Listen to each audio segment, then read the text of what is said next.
pārstāvi ir kopā, mēs varam vērtēt, kura no automašīnām būs veiksmīgākā, ātrākā šo 4 apļu braucienā, un izskatījās, ka Mercedes attaisno savu zīmi uz radiatoru.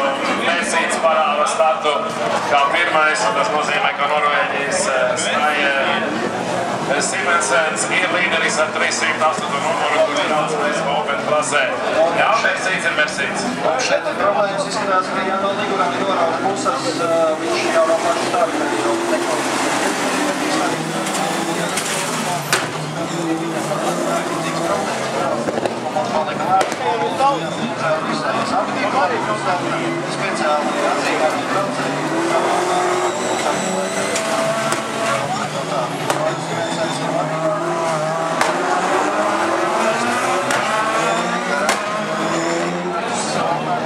otrajā pozīcijā.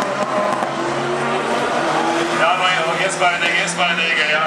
Aizvedo nākamajā aplī baltais Mercedes, tā ir Simensenā vadīts, joprojām līdera pozīcijas. Redzēsim, kā tagad izvēlēsies viņa džokera aplī, kurš pirmais dosies džokera aplī, kā to izmantos pārējie konkurenti, bet braucienu turpina arī 48. numurs Igaunijas Jāno Ligurs lēni, bet braucienu turpina. Nu ļoti žēl, ka Bojānām laikam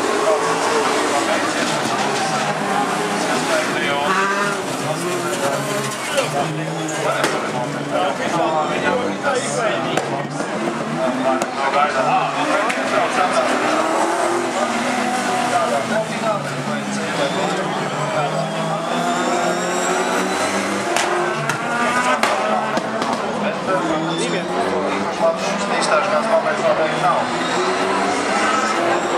Un tad Krievijas braucējs Šingabutīnovs ir otrais, Andrijovs tik pa brīdi Mārks, viņš cīnās ar tehnikas defektiem. Cīņa par pirmo vietu mums diezgan nopietni ir aizmugurs piedziņas Mercedes un priekšpiedziņas Jāno Liguram. Mēs pat pirmo pozīciju šobrīd. Jā, nu tiešām automašīnu un tā teikt klasiski atšķirīgi, jo Mercedes un arī autoziņā vēl mums ir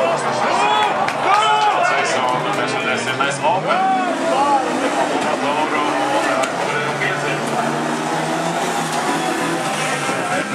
Divas dažādas automašīnas, kamēr viņas cīnās savā starpā par līdera pozīciju.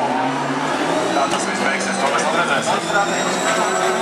Absolūti pieļauju, ka viņam bija iespēja no šī braucējošā Mercedes un neiebraukt džokera aplī. Viņš izvēlējās braukt līdz Simensenam un tā arī turpina viens aiz otru braukt. Nu, viņam vajadzēja braukt varbūt īsajā aplī, nevis doties džokera aplī.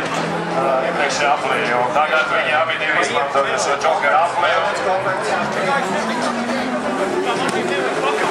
Nu tā, viņi arī tur spēkojās, bet Krievu braucējs varēja mierīgi atrisināt visu savu braucējuši. Un skaidrs,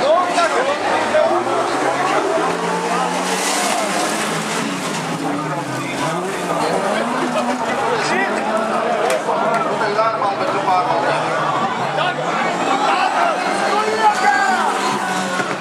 Tā pārnāks pārbauda šajā virāžā.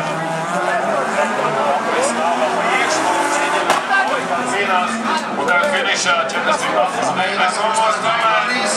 Nē. Mazliet